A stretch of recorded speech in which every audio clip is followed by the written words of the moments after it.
You filthy little parasite! Stay away from my car before your disgusting poverty rubs off on it. The venomous words exploded from billionaire Richard Hawthorne's mouth as he towered over 13-year-old Zara Williams. The homeless black girl had been quietly sleeping near Technocore Industries' fence when his $10 million hypercar pulled up. Hawthorne sneered to his security team. "Get this street trash hauled away before it contaminates my property." But 8 hours later, Hawthorne's world crumbled. His prototype hypercar died completely. 20 elite engineers couldn't fix it. A $500 million presentation hung by a thread. Then Zara stepped forward. "I know what's wrong," she said quietly. Hawthorne's laughter cut like glass. "You? Fix what my best minds can't?" The girl looked him dead in the eye. "Give me a minute. 1 minute. 60 seconds that would turn a tech empire upside down and make a billionaire beg for forgiveness." Technocore Industries stood like a glass monument to Silicon Valley ambition. Its chrome and steel headquarters pierced the California sky, housing some of the world's most advanced automotive technology. Inside those gleaming walls, genius-level engineers crafted the future of transportation. Richard Hawthorne had built this empire from nothing. The son of a small-town mechanic, he'd clawed his way to billionaire status through ruthless intelligence and an iron will. Now, at 52, he commanded respect from world leaders and struck fear into competitors' hearts. But success had poisoned his soul. The higher he climbed, the more he despised those below him, especially people who reminded him of his humble beginnings. Zara Williams represented everything Hawthorne had fought to escape. At 13, she'd been living on the streets for 6 months after aging out of the foster system early. Her crime? Defending a younger kid from an abusive caretaker. The system had failed her, but it hadn't broken her spirit. Every morning, she positioned herself near Technocore's fence. Not to beg or cause trouble, but to watch. The daily rhythm of engineers testing prototype vehicles fascinated her. She'd notebook every detail, tracking patterns others missed. Dr. Elena Vasquez, Technocore's head of engineering, arrived at 6 a.m. sharp. A brilliant woman who'd earned her PhD at 25, she commanded respect in a male-dominated field. But today, pressure weighed heavy on her shoulders. "Status report," she called to her team as they gathered around the hypercar prototype. The vehicle represented 5 years of cutting-edge development. Its AI-powered engine could reach 300 miles per hour while producing 0 emissions. Tomorrow's investor presentation would secure $500 million in funding for mass production. "All systems green, Dr. Vasquez," reported senior engineer James Mitchell. "We're ready for the final stress test." But something felt wrong. The past week had brought intermittent glitches, minor electrical hiccups that disappeared before diagnostics could identify the source. The team had dismissed them as normal pre-launch jitters. Zara had noticed something else entirely. From her observation post, she'd tracked a disturbing pattern. The glitches always occurred on Tuesday and Thursday afternoons between 2 and 4 p.m. They coincided perfectly with electromagnetic testing from the new 5G tower installed just 3 days ago. But who would listen to a homeless black girl? At 10 a.m., Hawthorne's convoy arrived. 3 black SUVs surrounded his personal vehicle as if he were visiting a war zone. Security swept the area, ensuring no undesirables could spoil his inspection. "Sir, there's a vagrant by the fence," reported head of security Mike Thompson. "Should I remove her?" Hawthorne's eyes fixed on Zara with laser intensity. Something about her defiant posture triggered his rage. She wasn't cowering or begging, she was watching, analyzing. It reminded him too much of his own hungry childhood eyes. "You know what, Thompson? Let's make an example." Hawthorne strode toward the fence with predatory confidence. Employees stopped working to watch. This was about to become a show. "You!" he barked at Zara. "What gives you the right to squat on my property like some diseased animal?" Zara looked up calmly. "I'm on public property, sir. Just watching." "Watching?" Hawthorne's voice dripped with mockery. "Planning your next theft? Figuring out how to break into my company and steal something valuable?" "No, sir, I'm interested in how your prototype works." The billionaire's laughter echoed across the parking lot. Several employees pulled out phones to record what was clearly becoming viral content. "Interested? A street rat like you wouldn't understand the first thing about advanced engineering. You probably can't even spell technology." "Actually," Zara said quietly. "I've been tracking some patterns in your testing that might—" "Patterns?" Hawthorne cut her off viciously. "The only pattern here is worthless people thinking they deserve attention from their betters. Thompson, I want this piece of human garbage removed from my sight, permanently." The security guard stepped forward, radio in hand. "Should I call the police, sir? Have her arrested for loitering?" "Better yet," Hawthorne's eyes gleamed with malice. "Let's call social services. Make sure this little troublemaker gets locked up where she belongs." As security moved toward Zara, fate intervened with perfect timing. The hypercar's engine died with a mechanical wheeze. Every dashboard light flickered and went dark. The most advanced vehicle on Earth had become an expensive paperweight. What the hell just happened? Hawthorne spun toward his engineering team. Dr. Vasquez rushed to the car with diagnostic equipment. Her face went pale as she read the results. "Complete system failure across all networks. Engine, electronics, AI processing, everything's dead." "Then fix it." "We're trying, sir, but—" "No buts. Tomorrow's presentation cannot fail. Get every engineer in here. Cancel all leave. I don't care if it takes all night." Word spread through Technocore like wildfire. The prototype, their crown jewel, was completely dead. Engineers flooded in from every department. The parking lot transformed into a high-tech emergency room. Diagnostic cables snaked across the concrete. Laptop screens glowed in the afternoon sun. 20 of the world's top automotive engineers swarmed the disabled prototype like surgeons around a critical patient. "Run full electromagnetic spectrum analysis," Dr. Vasquez ordered. "Check all power coupling systems," called out James Mitchell. "Swap the primary AI processing unit," suggested another engineer. For 4 hours, they systematically replaced every major component. New engine control modules, fresh battery packs, backup AI processors. The car remained stubbornly dead. Hawthorne paced like a caged tiger, his fury growing with each failed attempt. He screamed at his team, threatened their jobs, and made increasingly desperate phone calls to investors. "Status report," he demanded every 30 minutes. "Still working, sir?" Dr. Vasquez replied, sweat beading on her forehead despite the cool air. "Work faster. I have 50 investors flying in tomorrow morning expecting to see automotive history." The pressure was crushing. Careers built over decades teetered on the edge of destruction.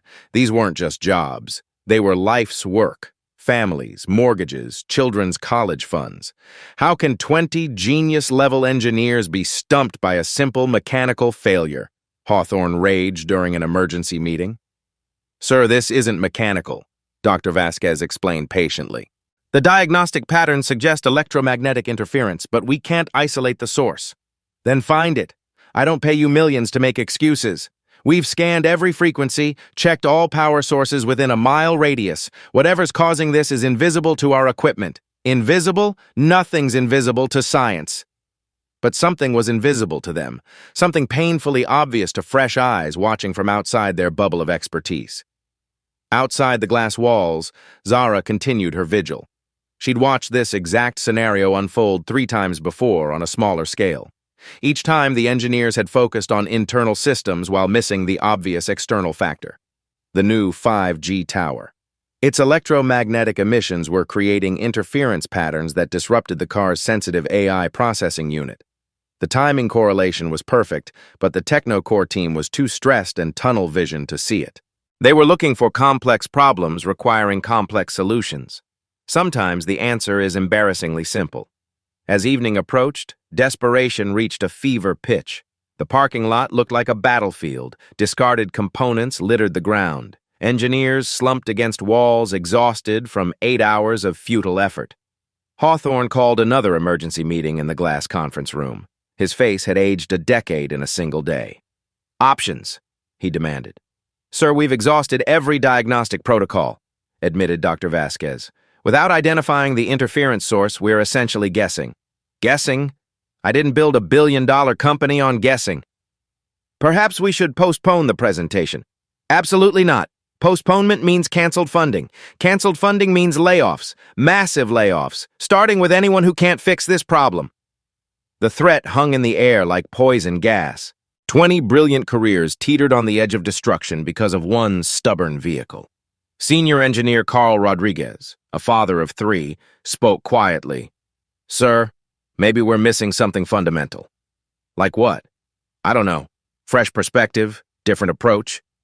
James Mitchell, a 20-year veteran engineer, finally spoke the words everyone was thinking. "Sir, I don't think we can solve this tonight."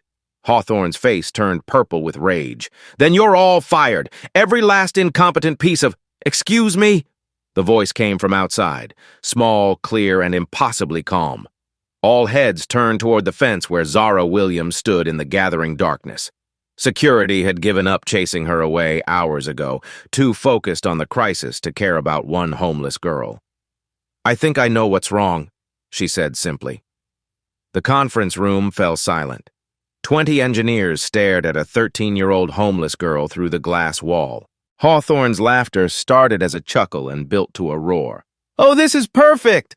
The street rat thinks she can solve what my engineers can't." He keyed the intercom system, broadcasting his voice across the entire facility. "Attention, everyone! Our homeless friend here believes she can fix our little problem. Should we let her try?" The cruel announcement echoed through every floor. Employees stopped working to watch. The moment was being live-streamed on multiple phones. Dr. Vasquez felt sick to her stomach. This wasn't just cruel. It was about to become a public relations nightmare. But something in Zara's eyes stopped her from protesting. The girl wasn't seeking attention or charity. She looked confident, like she actually knew something they didn't. "You know what?" Hawthorne continued his broadcast. "I'm feeling generous. If this little nobody can fix what 20 engineers cannot, I'll personally give her $10,000.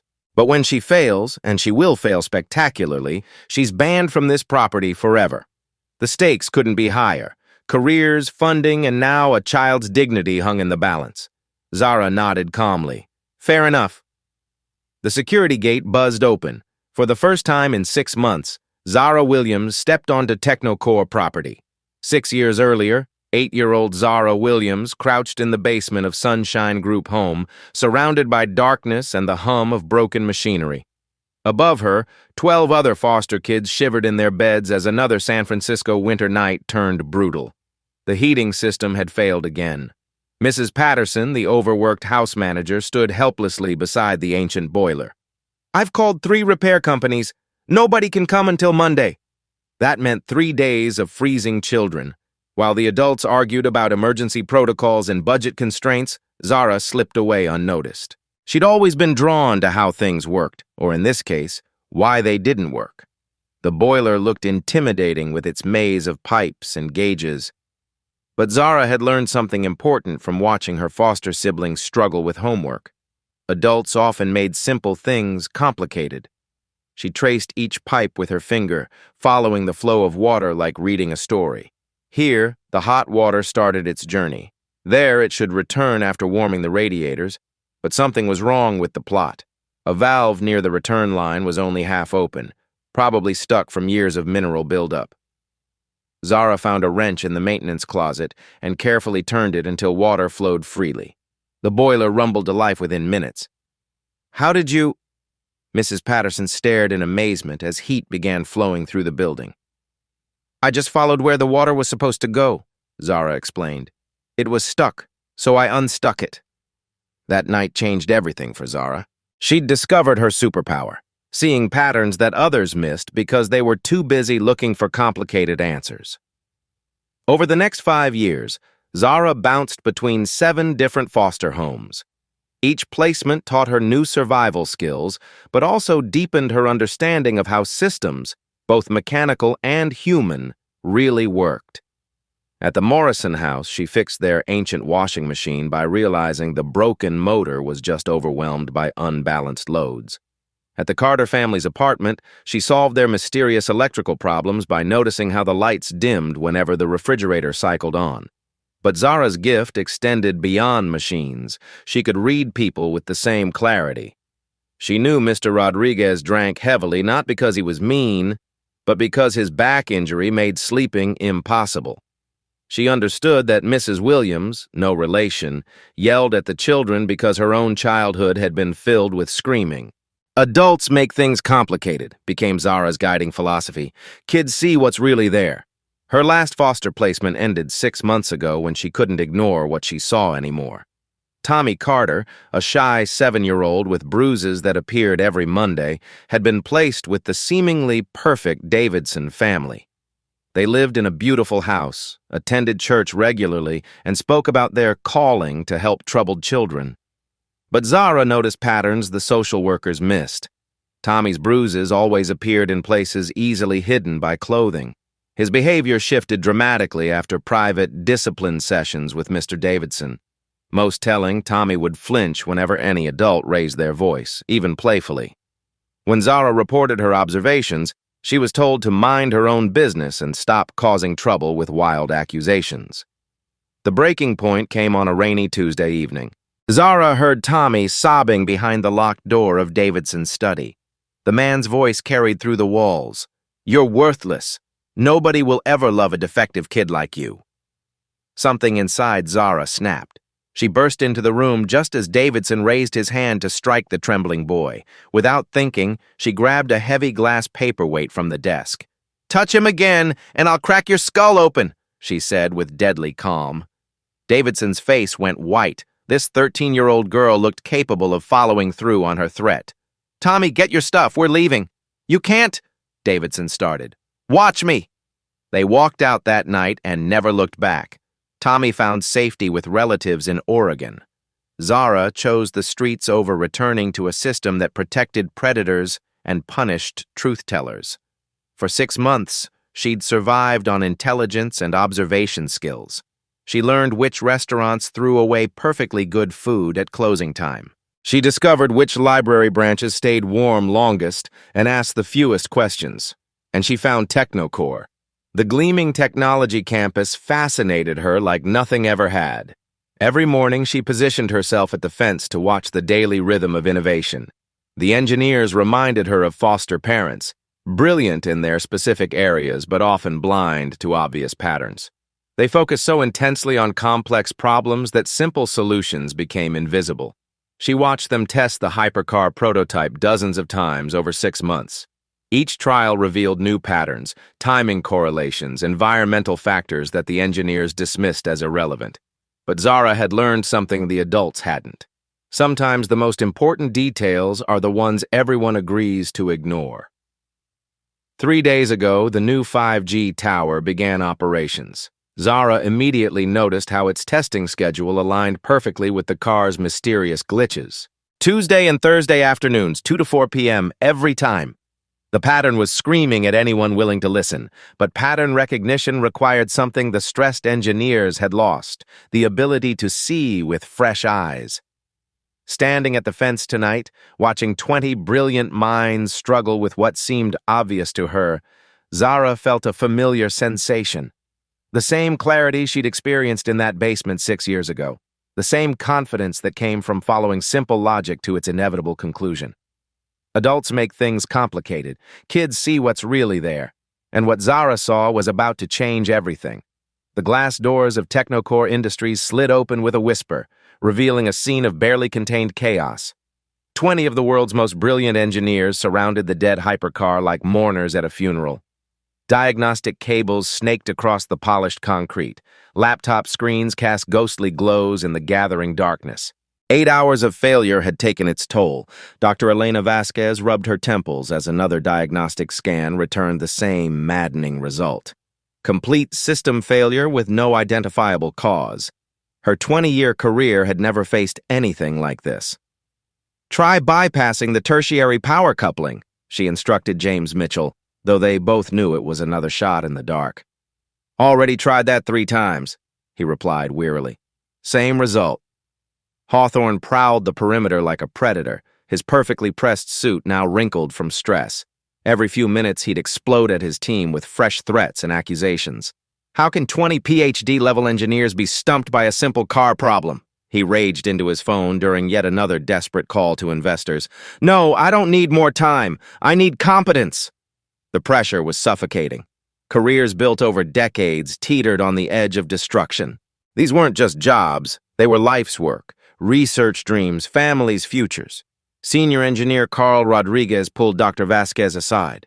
"Elena, we need to face reality. Whatever's wrong with this car, we're not going to solve it tonight." "We have to," she whispered back. You heard Hawthorne. Mass layoffs if we fail. Maybe it's time to consider postponing. Postponement means canceled funding. You know that. Through the chaos, nobody noticed the small figure who'd been watching from outside the fence for 6 months. Zara Williams had witnessed this exact scenario play out 3 times before, though never at this scale. The pattern was so obvious to her that she almost couldn't believe the engineers were missing it. At 9:47 p.m., Dr. Vasquez called for another team meeting. The engineers gathered in a circle around the silent hypercar, their faces etched with defeat.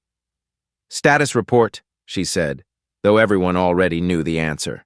"Complete electromagnetic spectrum analysis, negative for interference sources," reported one engineer. "Full diagnostic of all AI processing units. Hardware shows perfect functionality," added another. "Power systems, cooling systems, even the tire pressure sensors, everything tests normally individually but won't integrate." Dr. Vasquez nodded grimly. "Recommendations?" The silence stretched for 30 seconds. Finally, James Mitchell spoke the words everyone was thinking. "I don't think we can solve this with our current approach." Hawthorne's voice cut through the night like a blade. "Then find a new approach, or find new jobs." That's when Zara stepped closer to the fence.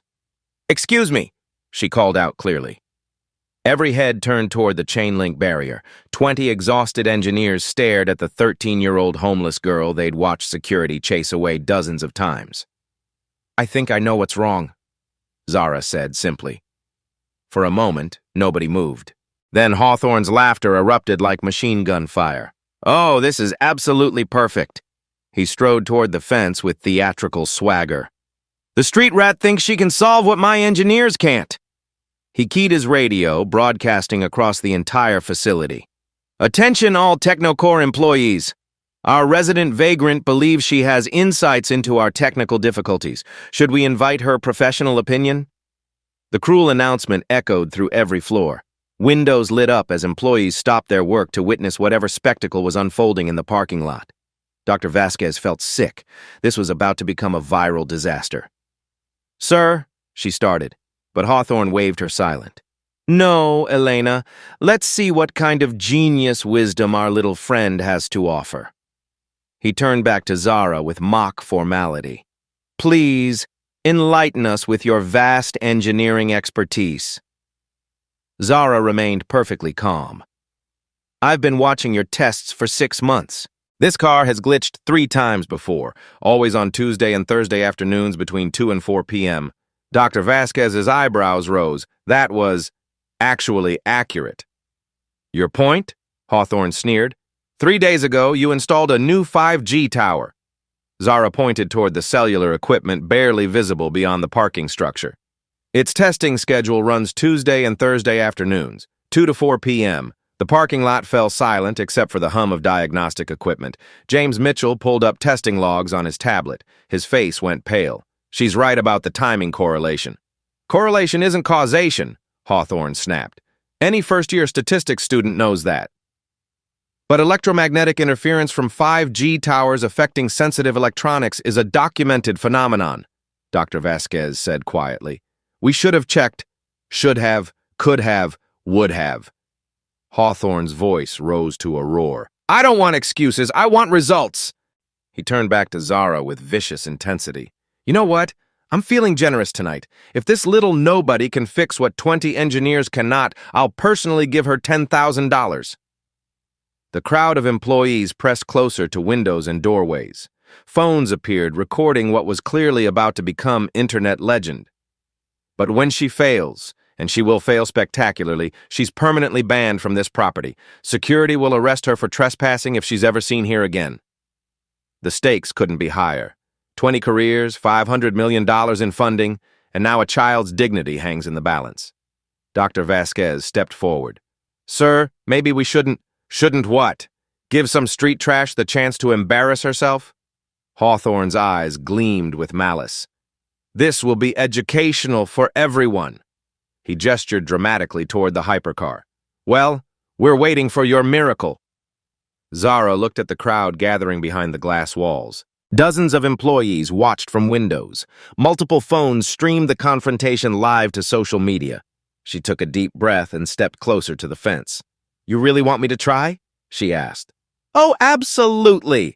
Show us what you've learned from living in garbage cans. The crowd tensed. This was the moment everyone would remember. Dr. Vasquez found herself hoping this brave girl had an exit strategy. The humiliation Hawthorne was orchestrating would be brutal and public. But something in Zara's eyes suggested she wasn't seeking attention or pity. She looked confident, like she actually understood something they'd missed. All right, Zara said, her voice carrying clearly across the parking lot. But I need to get close enough to show you what you're missing. Fine. Thompson, open the gate. Let our little expert examine the evidence. The security gate buzzed open with an electronic click that seemed to echo across Silicon Valley. For the first time in 6 months, Zara Williams stepped onto Technocore property. The distance between the fence and the hypercar stretched like a football field, with hundreds of eyes tracking her every movement. She walked steadily toward the center of the parking lot where the disabled vehicle sat under blazing floodlights. Each step carried the weight of impossible expectations. 20 feet from the car, she stopped. Dr. Vasquez, she called out, could you start a timer on your phone? A timer? For what? Zara looked directly at Hawthorne, then at the crowd of engineers and executives watching from every angle. Her voice cut through the night air with perfect clarity. Give me a minute. The parking lot fell absolutely silent. Even the diagnostic equipment seemed to quiet its electronic humming. Hawthorne's laughter came out as a strangled cough. 1 minute? My team has been working for 8 hours. Zara's response was spoken with the quiet confidence of someone who'd spent 6 months preparing for this exact moment. Sometimes 1 minute with the right eyes beats 8 hours with the wrong ones. Dr. Vasquez raised her phone, finger hovering over the timer. Are you sure about this? Start the clock, Zara said simply. The timer began counting down from 60 seconds, and in that moment, everyone watching knew they were about to witness something that would change how they thought about intelligence, observation, and who deserves to be heard. 59 seconds, 58, 57. The most important minute in Technocore's history had begun. Start the clock, Zara said simply. Dr. Vasquez's finger pressed the timer. The digital countdown began. 60 seconds. The parking lot held its collective breath. Hundreds of employees watched from windows, their phones recording what would become the most viewed corporate video in Silicon Valley history. 20 exhausted engineers stood frozen in place, skeptical but desperate enough to hope. Hawthorne crossed his arms with theatrical smugness. This should be entertaining. Watch carefully, everyone. This is what happens when desperation makes you listen to delusions.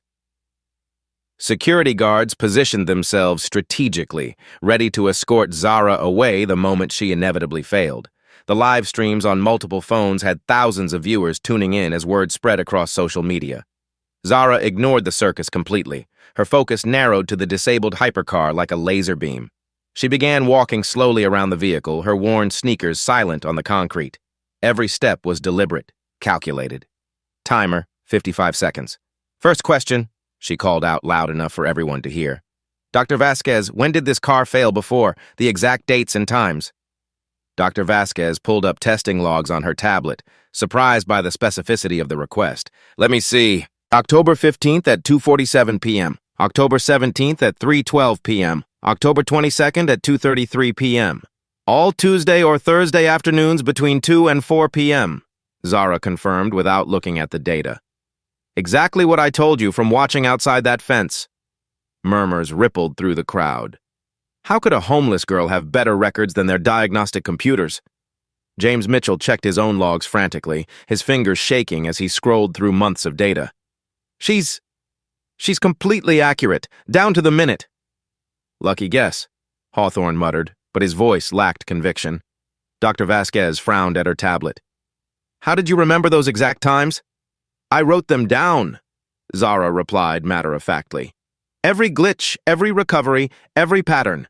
I've been documenting your car's behavior for 6 months. Timer, 45 seconds. Zara stopped walking and pointed toward the cellular tower visible beyond the parking structure. Its red warning lights blinked steadily in the darkness like mechanical heartbeats.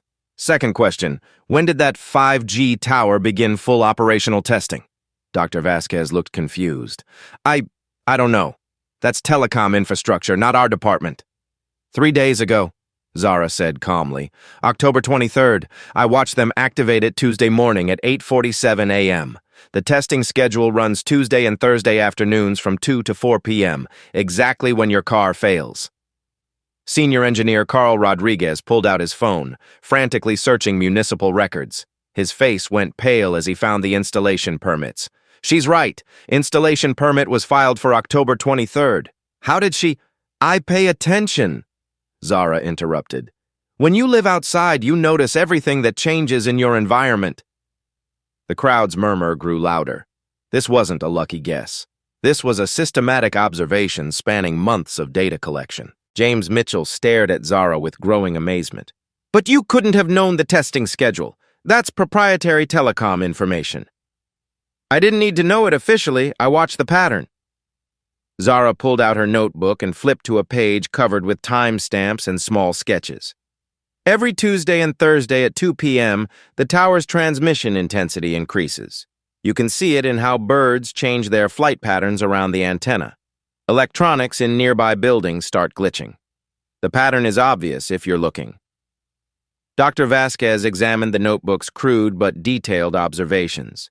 Each entry was time-stamped and cross-referenced with weather conditions, traffic patterns, and observed electronic malfunctions in the area.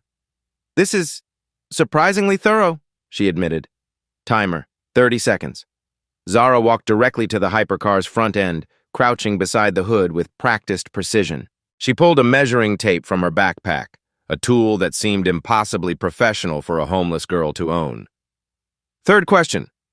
Where exactly is your AI processing unit located in this vehicle? Directly beneath the hood, center-mounted for optimal cooling and electromagnetic protection, Dr. Vasquez replied automatically. Perfect. Zara stood and drew an imaginary line from the 5G tower through the air to the exact spot where she'd been crouching. Direct line of sight electromagnetic interference. No barriers, no interference dampening. The tower's test signals hit your AI processor at maximum strength.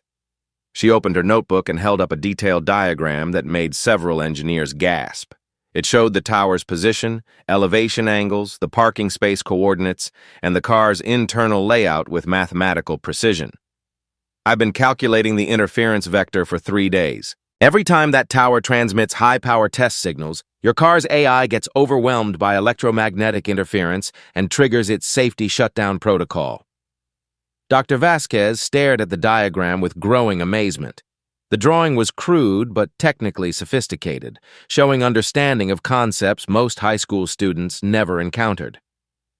But our electromagnetic scans didn't detect anything significant, protested engineer Sarah Carter. Because you scanned when the tower wasn't testing. The interference is intermittent, not constant.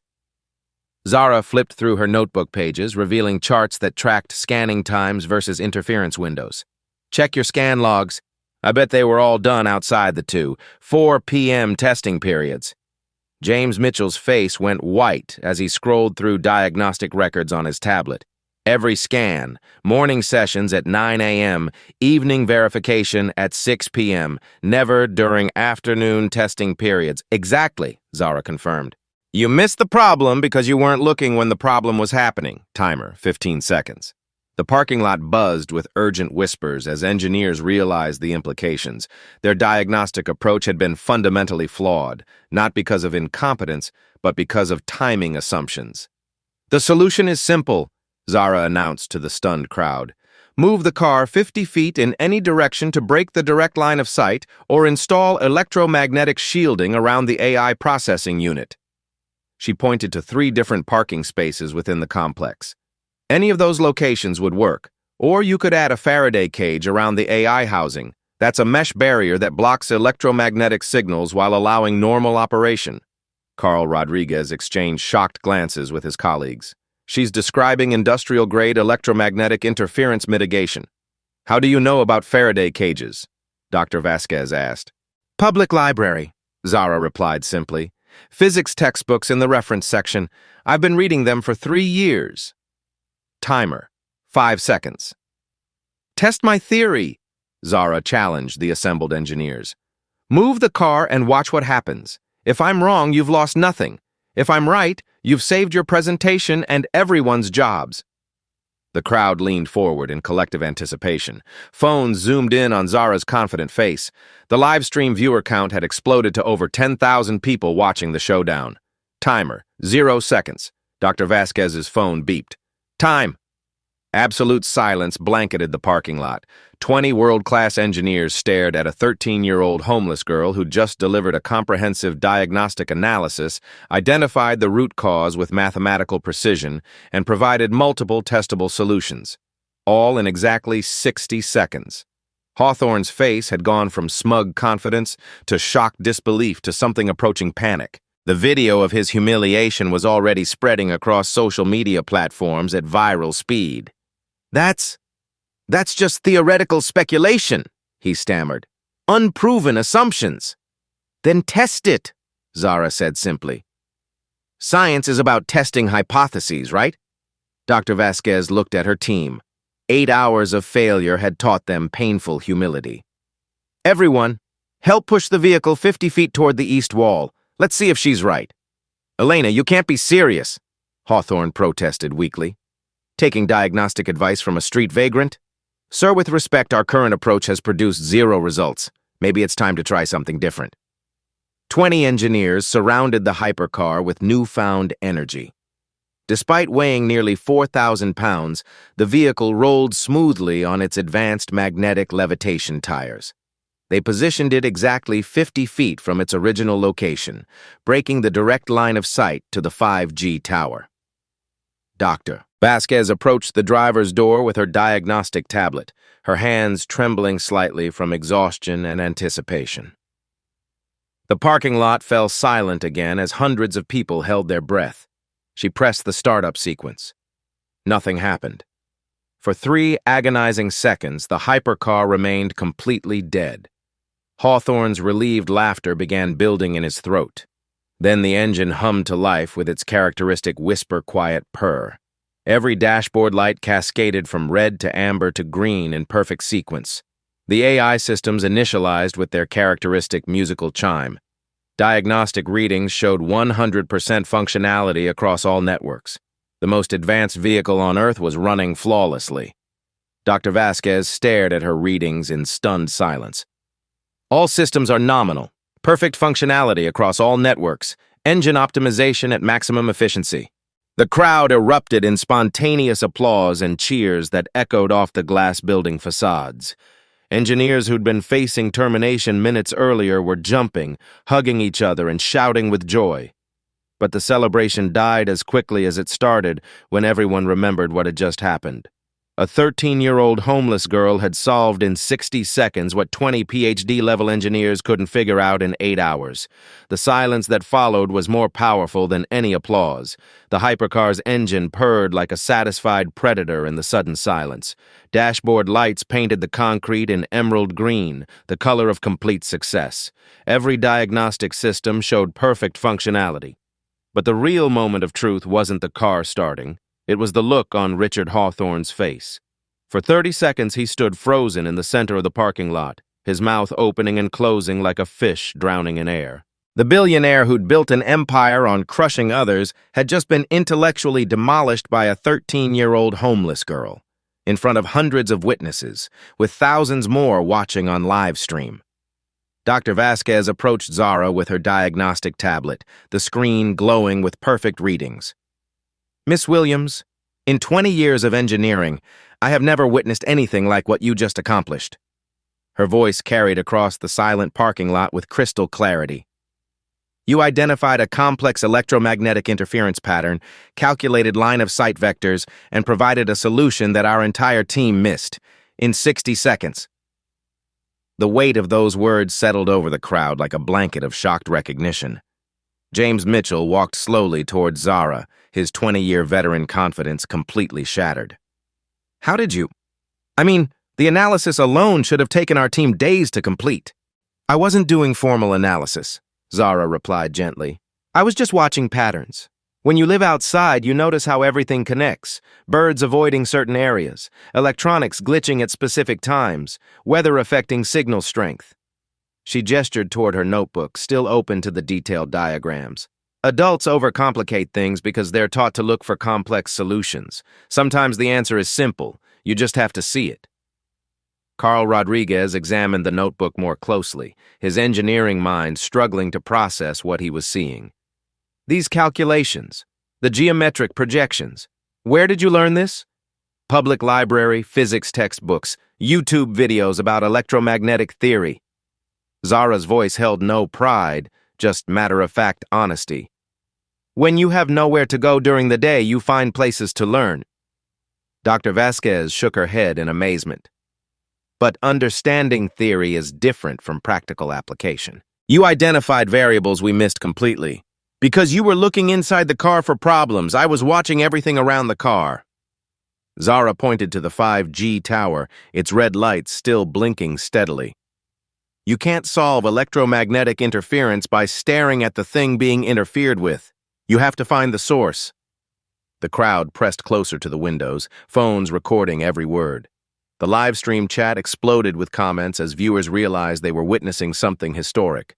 Senior engineer Sarah Carter stepped forward hesitantly. The Faraday cage solution you mentioned? That's graduate-level electromagnetic engineering. It's basic physics, Zara corrected politely. Metal mesh blocks radio waves. Same principle as a microwave oven door. The theory isn't complicated once you understand how electromagnetic waves work. Hawthorne finally found his voice, though it came out as a strangled whisper. This is impossible. A street kid can't know more than trained engineers. She doesn't know anymore, Dr. Vasquez said firmly.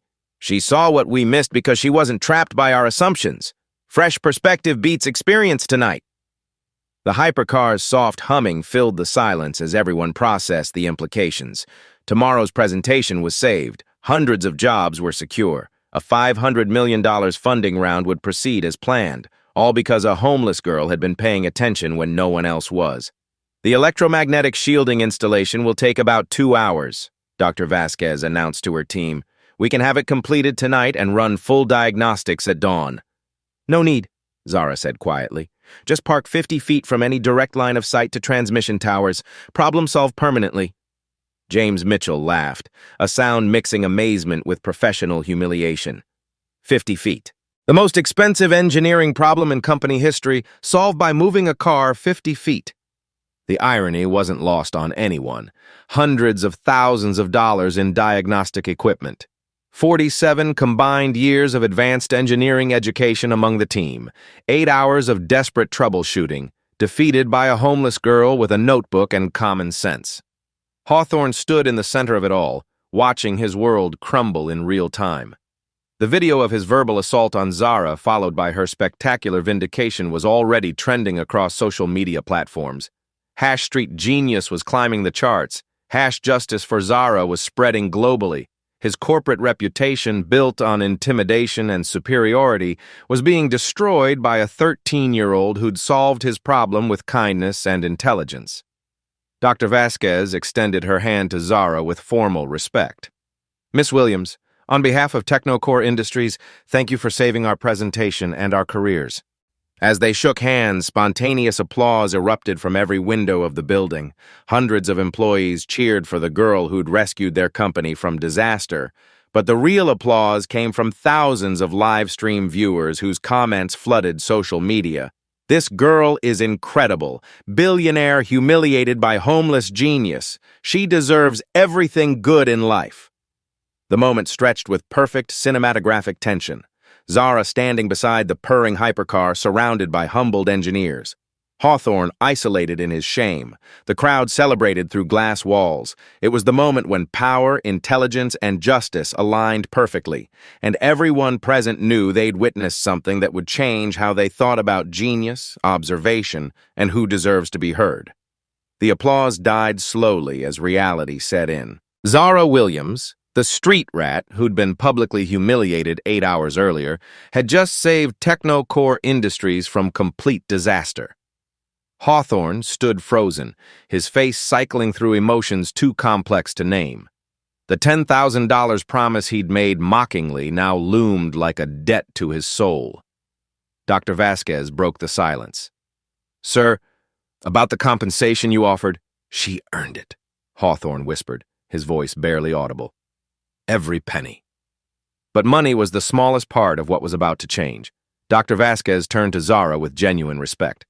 Miss Williams, I'm making you an official offer. Technocore will sponsor your complete education, housing, schooling, and a full engineering scholarship to any university that accepts you. The parking lot erupted in fresh applause. Employees pressed against windows, many wiping away tears as they watched justice unfold in real time. Additionally, Dr. Vasquez continued, I'm creating a new position, Youth Innovation Consultant. Your job will be to observe our processes with fresh eyes and identify patterns we miss. Starting salary, $75,000 annually. Zara stared in shock. 6 months ago, she'd been sleeping in doorways. Tonight, she was being offered a future beyond her wildest dreams. I don't know what to say. Say yes, called out James Mitchell. We need more people who see what you see. The livestream chat exploded with celebration. #Zara deserves this trending globally. Viewers shared the video millions of times, each share carrying the same message.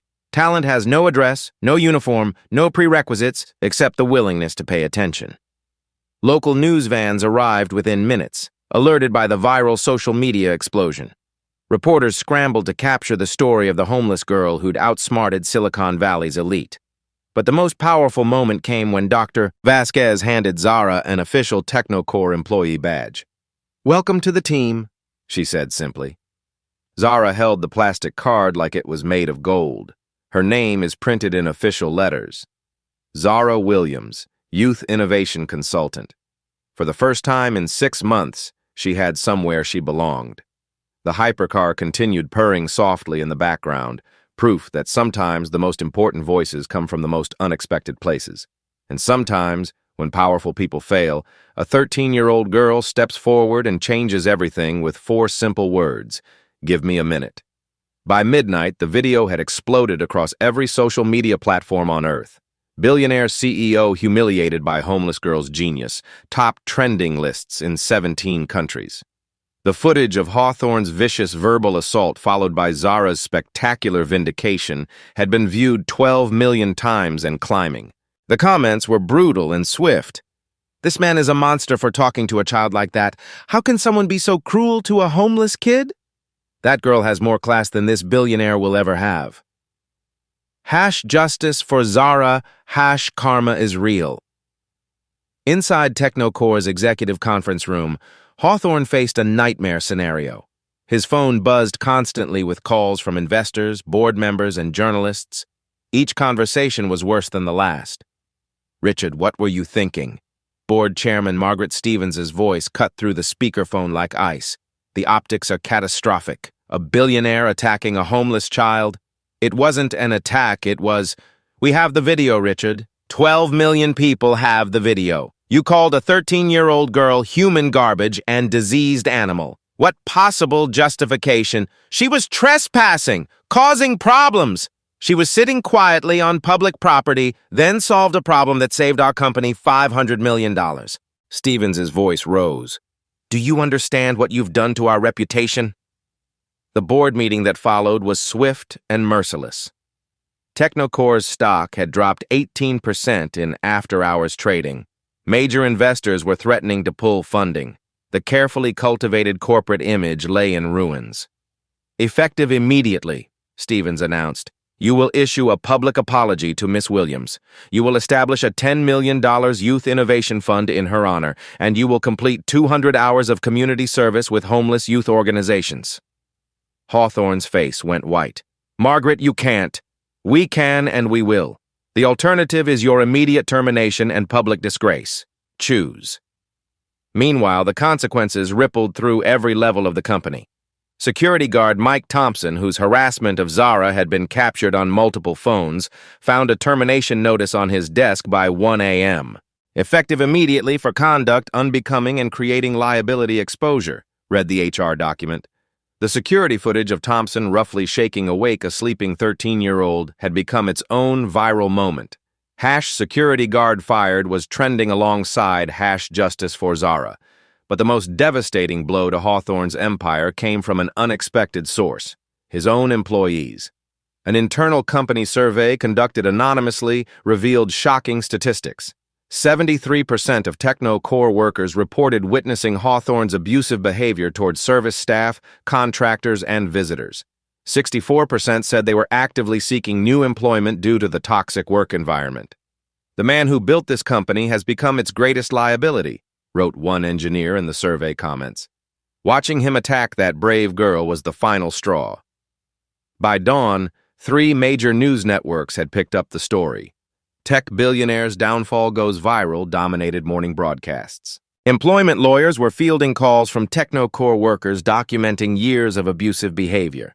The company's HR department implemented emergency policy changes, mandatory sensitivity training for all executives, a whistleblower protection program, and new guidelines for respectful treatment of all individuals on company property.